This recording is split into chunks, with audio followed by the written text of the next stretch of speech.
Welcome to the Connect Like Minds podcast. I'm the host, Sharice. I interview people making a difference in their communities and in their creative spaces. Today's special guest is a dynamic voice committed to growth, alignment, and living with intention. This person brings a refreshing perspective on what it truly means to be in tune with yourself, sharing insights on self discovery, inner peace, and the journey toward becoming whole. She's also the author of a book called Good, Better, Becoming. Welcome to the Connect Like Minds podcast, Pamiya Opoku.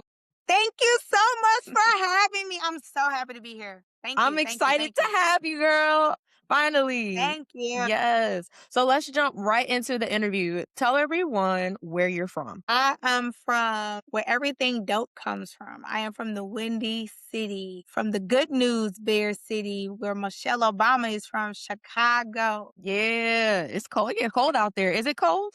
Is it cold out there right It now? is not cold. It Okay. is April 3rd and it's like 50 degrees. I just did a 3-mile walk outside with the community. So yeah, no, it's a beautiful day in Chicago. Don't believe the hype. And Okay. see, I said the date so you can go back and check the records. It was nice. Okay. It's Okay. giving very Okay. beautiful, very sunny, very spring. Okay, okay. All right. I'm gonna have to check it out. I've only like flown into Chicago's airport and that's it. I've never actually been to Chicago. You gotta, and it's get wait, and it's almost summertime shy. Okay. So I pull up for a day. Get in around 8 a.m.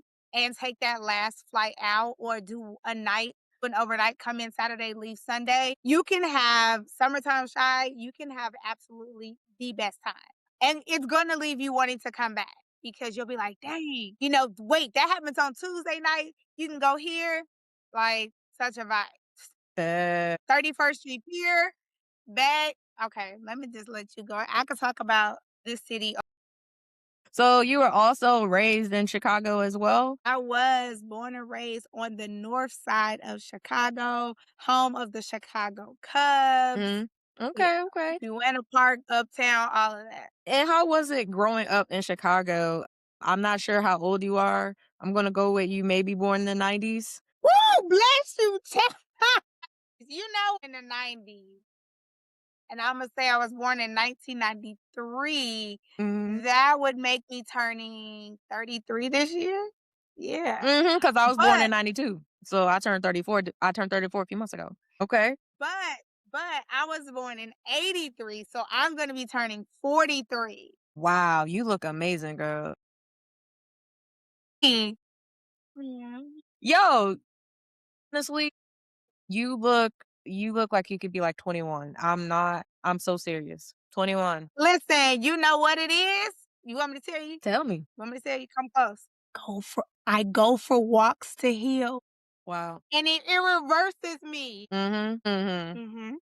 Yeah, I can tell. that's the secret. But okay. And we're going to get into the walk-in later. But I want to talk a little bit more about your background. So, you lived in between cultures. You have Ghanaian roots and African American experiences. How has that shaped the way you see yourself and move through the world today? Back and reflected on that question just even before we connected, and I Mhm. think it really gives me a strong sense of love and community. Think I've seen, I saw my dad always welcoming people as he got established in the States, welcoming people.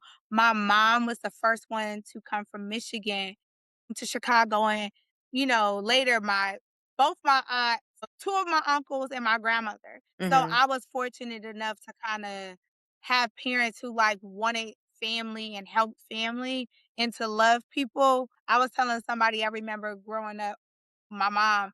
It was a girl at the park and she didn't have anywhere to stay. I convinced my mama to let the girl spend a night. Then the Wow. next day we would call social services.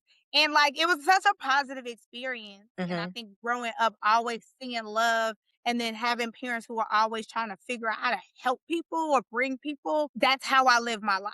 So the Yeah. cultures I just saw love and community, I which gotta I ask. now see that that's what our world needs. I definitely gotta ask about the girl that you met. Are you still in touch with her? Did you find out where she's at now? No, and it was just like that one experience. It was like, man, I was having fun playing with her. She, didn't have nowhere to go. We had bed, water, food. It was Yeah. like, why not? Yeah. Well, I'm pretty sure I hope she finds this interview and she finds you. And hopefully she's doing Hey, way better than she girl. was. For real. Listen, That's amazing, man. I've hoped God has kept her covered. Yeah. That Yeah. Now, being an only child on one side and a part of a large family on the other, how has that duality shaped your sense of independence? being an only child really just I gotta hey, it's me. I gotta put myself out there. So I think my ability to really just connect with people, Mhm. it stems from that being an only child because there's no one. I mean, I grew up with fortunately a cousin who lived in the building and a best friend who lived in the building, right? Yeah. But it was always if they were busy, they were the same exact age. I was younger than them. So if they were busy doing their thing, like Yeah. and I always had that's who I am, so but then being a big sister and my little brother's sister Mimi, it was always this, like, level of respect, so but Mhm. in order to get respect, you have to kind of give them something to respect. Yeah. And so when it comes to my family, like, always just being the big sister when they call, answer. I think 2 years ago, me and some of my siblings, we got matching tattoos. We took a road trip, and it's like we all didn't grow up together, but just really giving each other space to kinda support the other, and I just never lost that. Mhm. So it's like I could be me by me, and I can also love, so I have that it's created that space of balance for me. Yeah. Okay. Now, how was education perceived in your household growing up? Like, did your parents steer you into going into college, or were they just like, "Hey, do whatever feels right for you"? Don't be a failure. There's so it was like there was never the strong conversation of like college per se, but it was Mhm. like don't be a failure and you have to be able to take care of yourself, Okay. right? And so education was presented as a way to do that. But it was always like I just didn't want to disappoint them.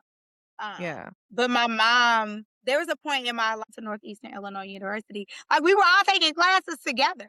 So then I Wow. saw it like, okay, like, all right, my daughter is trying my mom went to Truman College, got her associates. I got my associates from Truman College. So it was like I saw my mom and then I saw my dad, he went to Luke College, and so I saw my parents kinda achieve by going to school, and I was like, "Well, okay, well, that worked." Okay. Okay.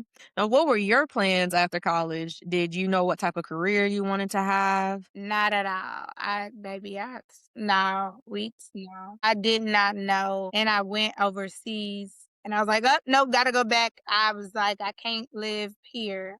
Where did you go I'm strict. overseas? What I made went you to want to go? Ghana Okay. Okay. because I wanted to get away, and I went to City College, and I just was like I had a job at a bank. Mhm. And I remember this woman cashed her check, and baby, that check was large. She was like, yeah, I just got my associate's degree. Mhm. So then I could be maybe like supervisor, bank teller. Let me go get this. Although I didn't pursue business because I thought and I still do want to be a clinical therapist. Okay. That is definitely on the list, and maybe even eventually a psychiatrist. But I just saw education as a way to do something else, and I saw that my parents had, they read books, they went to college, and that I had the opportunity to be in the classroom with my mom. It was a way to go, and then I was the first one and my mom's child, I'm only Mhm. child, and my dad no, my little sister got her master's. Did she get her master's before me? I think I might have got my master's before her. Yeah, I was the first one to get my master's, and then but, like, all my siblings, Mhm. all of us mostly have masters, right? It's like this thing to, like, naturally progress, you need Yeah. to be a master in something, you need to be great in something, which I got a master's in human resource management. So, like, my ability with people to understand, to Yeah. grow, think, to strategize, it's all linked in what I enjoy doing, right? So, there's Okay. a level of mastery. Before we go to this next segment, I want to make sure I clarify something for the audience. You grew up not in the same household as your siblings. Like, are you in the blended family, and how did No, that work? yeah, no, I Okay. grew up an only child, All right. right? I just wanted to Only clarify that because my I got to question pick says out only the ice child. cream, it was I didn't have to, like, it was whatever I wanted. But I love that you still tried to make a way to be a big sister to your siblings even though y'all weren't in the same household. So, that's beautiful. Yeah, cause I thought the Brady Bunch and, the Cosby Show, I thought that was cool, Yeah, I wanted to be on Family Matters but so it's like it was the best of all of that. Full House, it was yeah. but then I had my space, which is why, like, even now, I can people, but I Mhm. can just Yeah, bring it on back to just me. yeah, and be in your own space. I think a lot of people don't even understand how to be by themselves sometimes. They want to be The up pandemic amongst people. revealed that, Yes. Oh, man. We'd be on another subject all day long if we were gonna baby. talk about But moving along to this next segment, it's called Digging Deeper. And during this segment, I'll ask you some thought provoking questions about your career and your personal life. So, are you ready to dig into that? Ooh, my career, my personal life. Yeah. Okay, gotta get some of this delicious iced coffee from Sip and Savor. Hold on. Okay. Okay. Take your time. Delicious coffee. So, Okay. what led you to work in HR? And is that something that you originally set out to do? No, do you wanna know what I wanted to be? Say that again? Yeah, Imma tell you what I wanted to be. All right. I wanted to be on the radio. I wanted to be on the radio. And you still can, by the way. Perhaps, like, I'm open to it. I definitely am open to it because I think that my thoughts kind of get people going in different directions, right? Mhm. It's Yes. never to get anyone to be on my side, but to challenge your own way of thinking. And so I think I have a unique ability to kind of shift the room on the way people think. I would agree. I would definitely agree. So, because you didn't go into radio, where'd you go from how did you end up in HR? I think I always like I've done retail. I was a teller, so my ability to, get the referral bonuses and I did really well in connecting with people. Mhm. And so it was natural for me to read people, understand people. Then I did HR kind of customer service over the phone. So then I've got to really get you to tell me what's wrong with you without hearing you, seeing body language. I'm only using verbal communication. And people struggle with that. Yeah. Good scores on because my ability to understand and slow down and understand what they're asking because they without them using the accurate words. And so that's why I say I always wanted to be a therapist because then I'm emotional as well. But HR organizations, that's a specialty. And I think the better you're able to work with people, Mhm. the better you can strategize what organizational harmonization should look like. Mhm. And so it's always been fascinating with me the way you can use communication and working with people to advance organizational growth. I figured, going in HR would be a way for me to do that. Okay, cool. And Yes, before AI, it almost seemed like a safe job market, but that's a story for another day. sure is. That's all right. You'll be back on here and we can tackle all those conversations cuz that's the thing for I real. got some thoughts, but okay. Now, you spent quite some time in HR and seeing a lot of burnout. What were some things you were noticing in others that you may not have been able to admit about yourself at that time?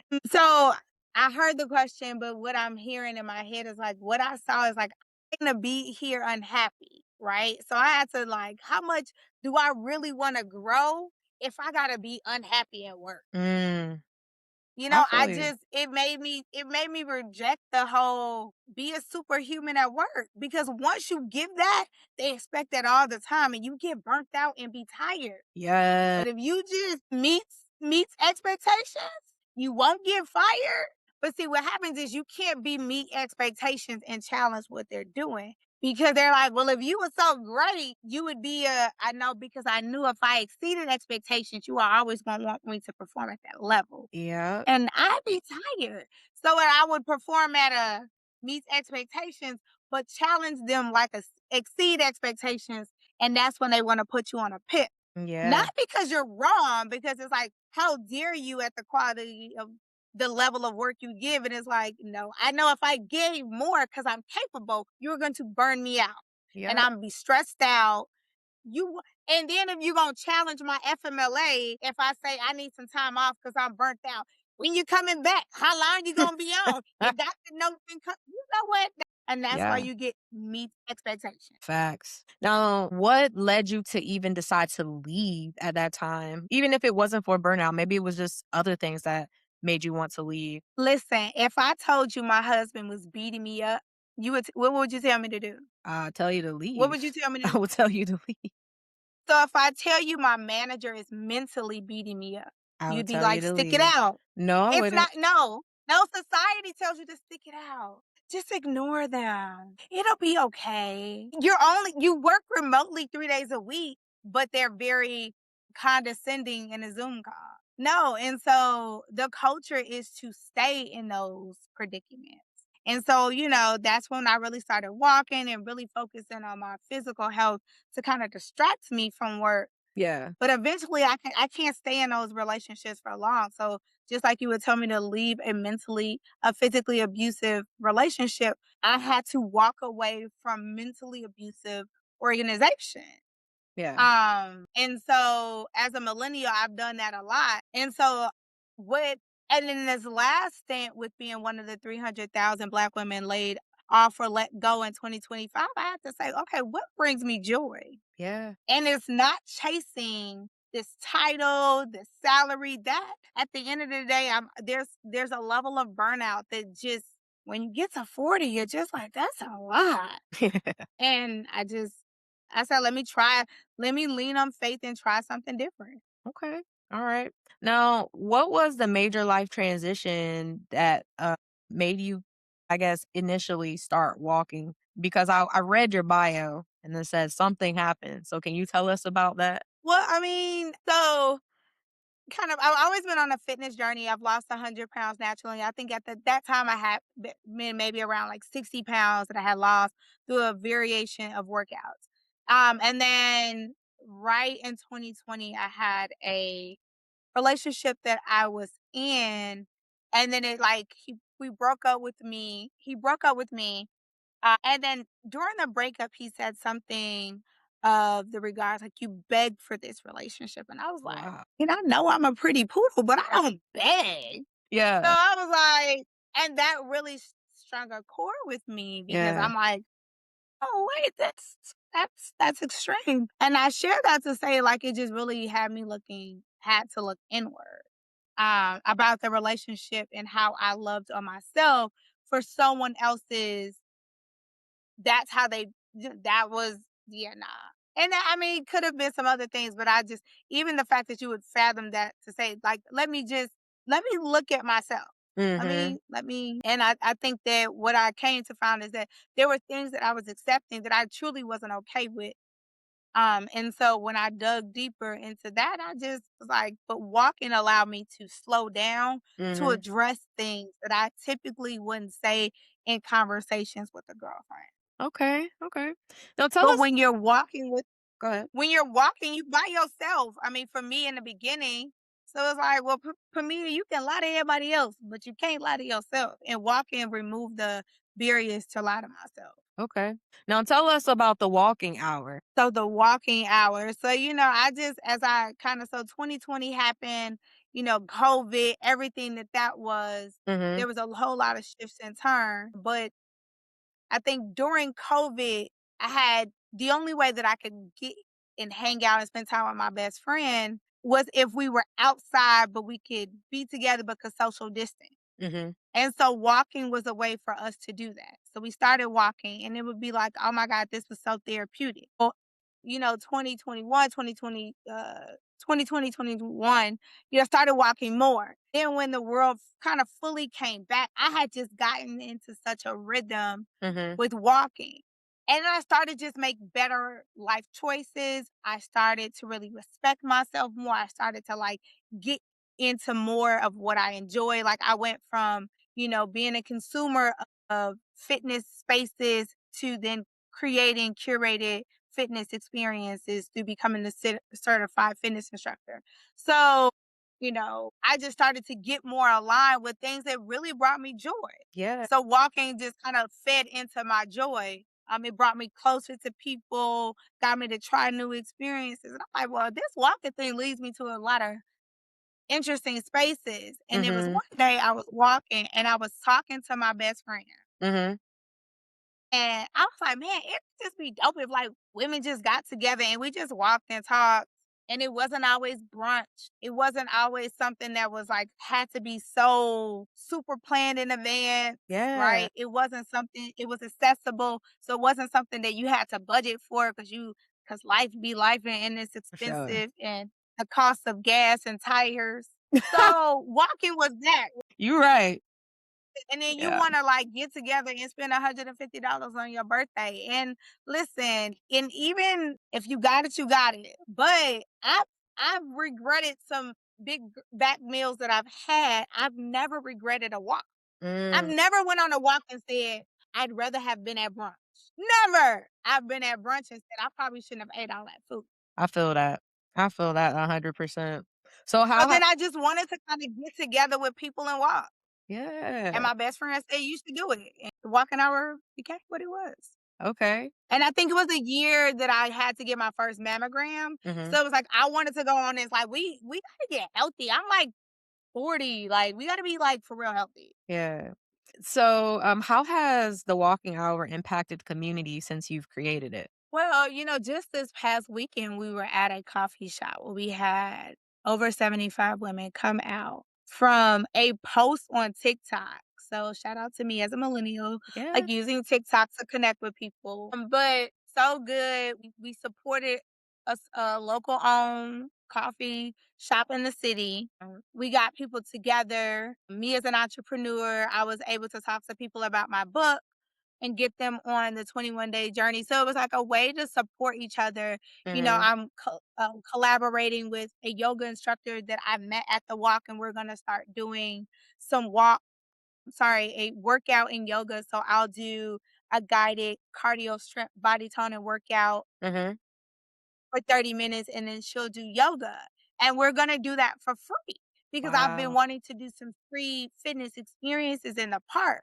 And so this is a great way for us to do that. Again, giving community, but being movement, be intentional. Everybody, I have friends who has a mobile charcuterie company. I know women who are do juices. So invite those vendors to come out and Mhm. kind of sell their products. Again, how do we grow in community and make it accessible? I think as I think about the walking hour and what it does, it's like in becoming an author, I've been looking at vendor fairs and all of that. These fees are like $200, $500. To start, we don't have that. So, like, how can I create something to give newcomers spaces Yeah. to become? We need spaces to become. So, Agreed. that probably wasn't an answer. That wasn't a question, but that was on my brain, so I just wanted to get No, it out please there. share. Thank you. Thank you for sharing that. What did walking teach you that stillness alone couldn't? It's one step at a time, literally, one step at a time. And guess what? What? You know how when you're walking sometimes and you walk in straight line and then like the pavement goes like that? Well, that's kind of like life. Everything's great. And sometimes the pavement be real jacked up, right? But if you just look to walk and learn, and what happens is now when you're going down the road, on this walking path, you pay attention to how the pavement shift. You become more aware, you become more aligned. So Yeah, not that you won't get to a bump in the road, but now and the rockier they get and the more you make them a lesson, they don't shift you as much.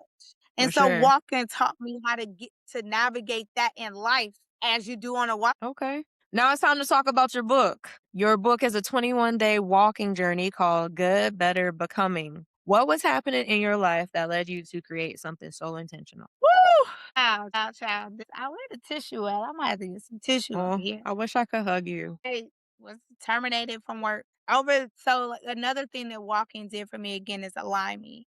I've always been I love the Lord. I'm a church girl. And what does God want from me? Like I always think about what we do as people should be related to the kingdom and building up community, right? Mhm. So like what we do, how we live, how we give, how we love should always be feeding the community.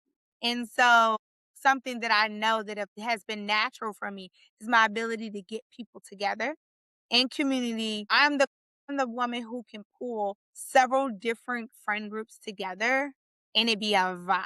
Yeah. Everybody can't do that. No, they can't. And so I know getting people together in community to really to love on each other Mhm. and to really, that's something I'm able to do. So, I like movement. And so I was like, God was like, this is your space. And I say this to say also too, walking has helped me be in the best financial space that I've ever been in as an adult, right? Mhm. Because you make better decisions the clearer you are about self. So God was like, you have the financial space to be off for 3 months and figure out your next step.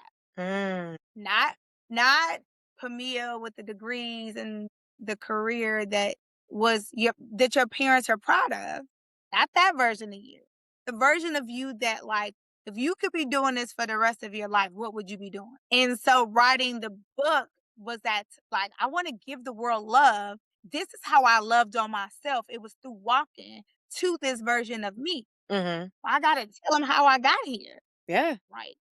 I'm dyslexic, so I was like, "Yeah, right? Wow. ADHD? You want me to write?" And so I had interviewed for a job, and I'll back up and say Facebook posts can prove it if everybody question. I think I had like a 98 or 94% rate of getting an offer from every job interview that I go on. So, like, Wow. I could be looking in the market for a role, Mhm. and if I interview for the role, there's been times I've had to turn down 2 or 3 jobs just to take one job, Wow. right?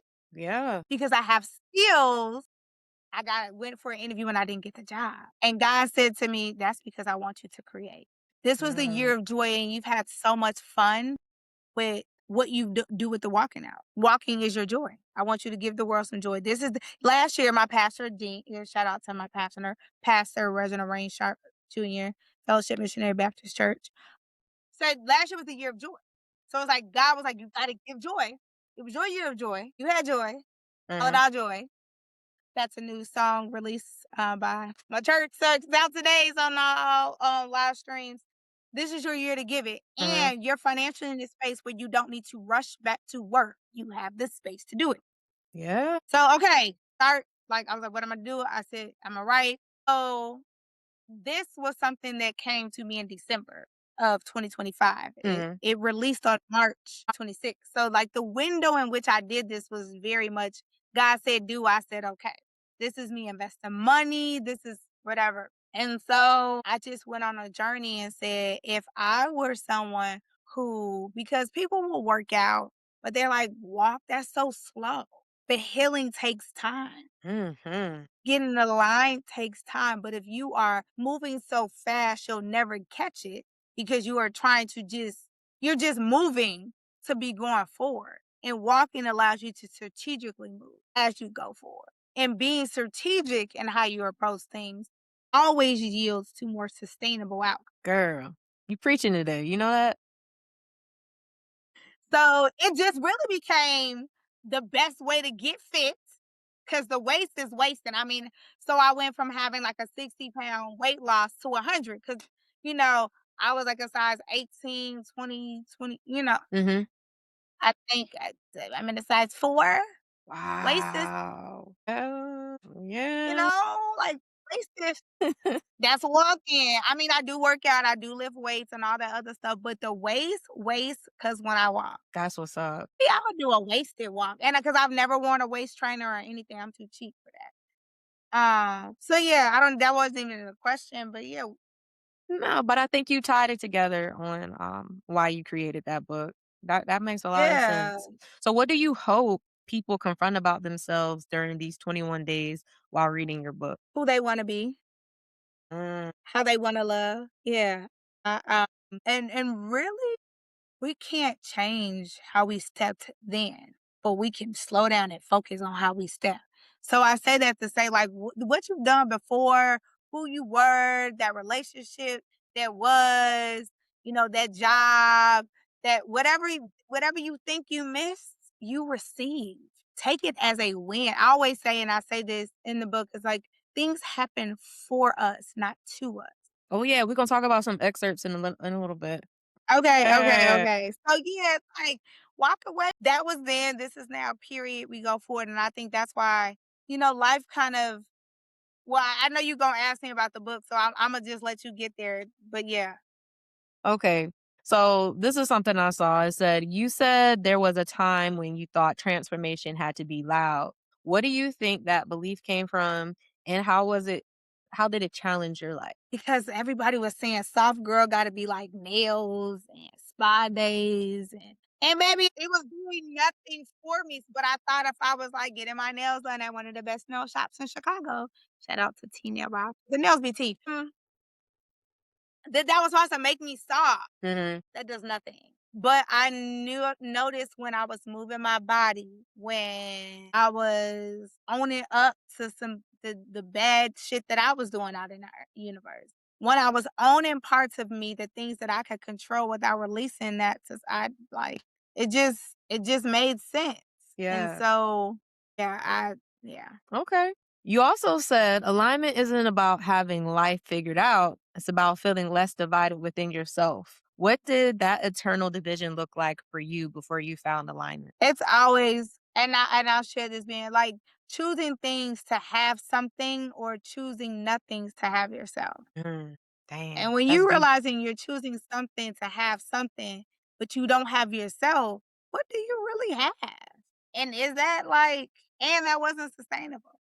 So first, like recognizing that I am choosing things for the sake of having things, Hmm. which pulled me further away from me. And the best thing you can have is peace within self if you have nothing else.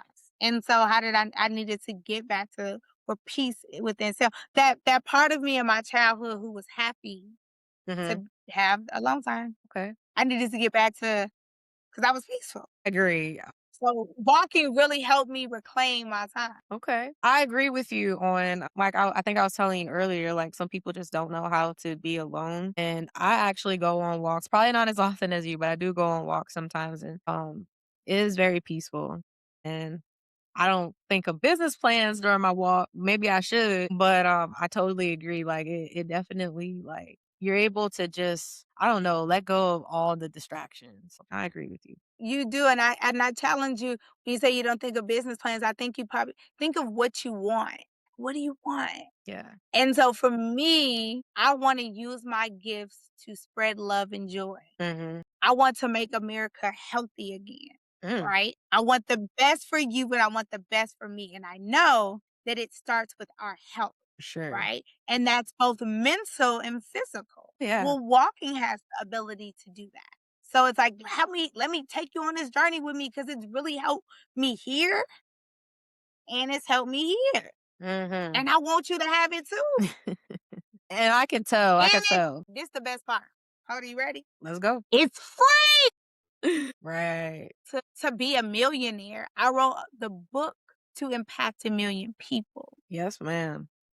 And I purchased the book just However by it hearing gets it, out there, it gets out there. but I can't wait to, read your book.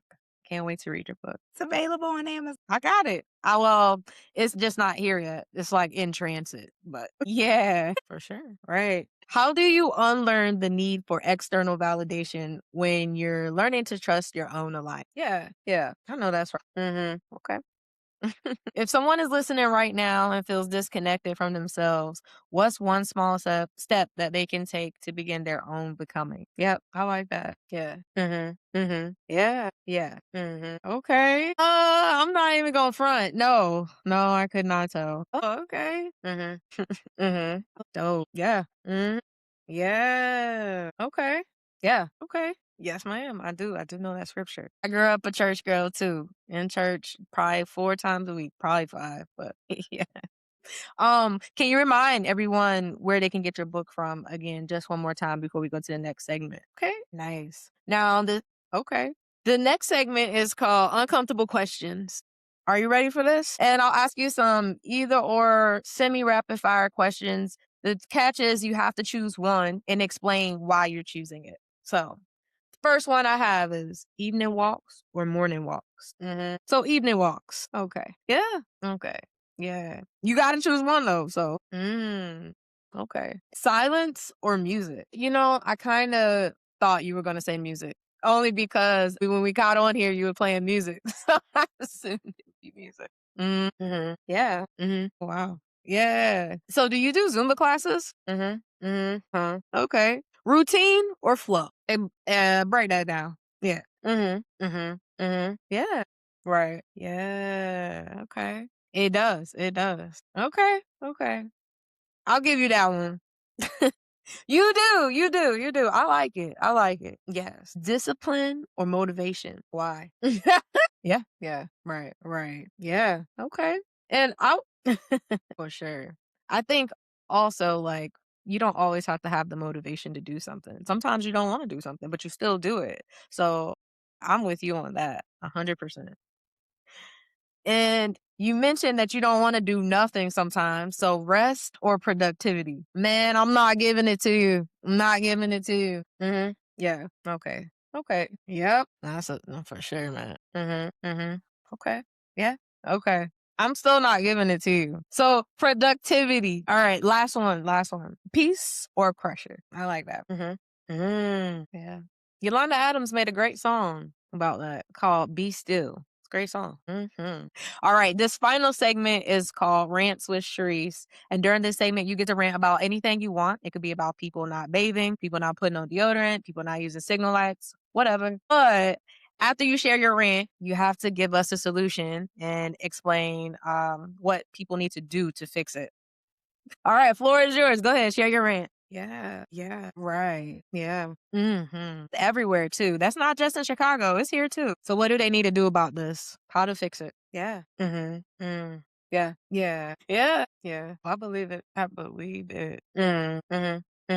Yep. Yes. Yes. Yeah. With a solution to that. Yes. Yes. Absolutely. Yep. For sure. Amen to that. Before you go, can you please share your social media one more time with our listeners, your website, and where they can find your book on Amazon again one more time? Yes. There you go. There you go. Thank you so much for coming on today. I hope you had a great time because I had a great time with you. Yeah. Thanks for sharing that. Nah, thank you. Thank you for that. Thank you for that. I can definitely tell you like sports, man. At first, I didn't know. I know now. Okay. Yeah. Very true. Okay. Okay. You can do both. You can do both. Yeah. Yeah. You definitely are funny. Thank you for the laughs. Yeah. Absolutely. And thank you guys for listening to Connect Like Mind.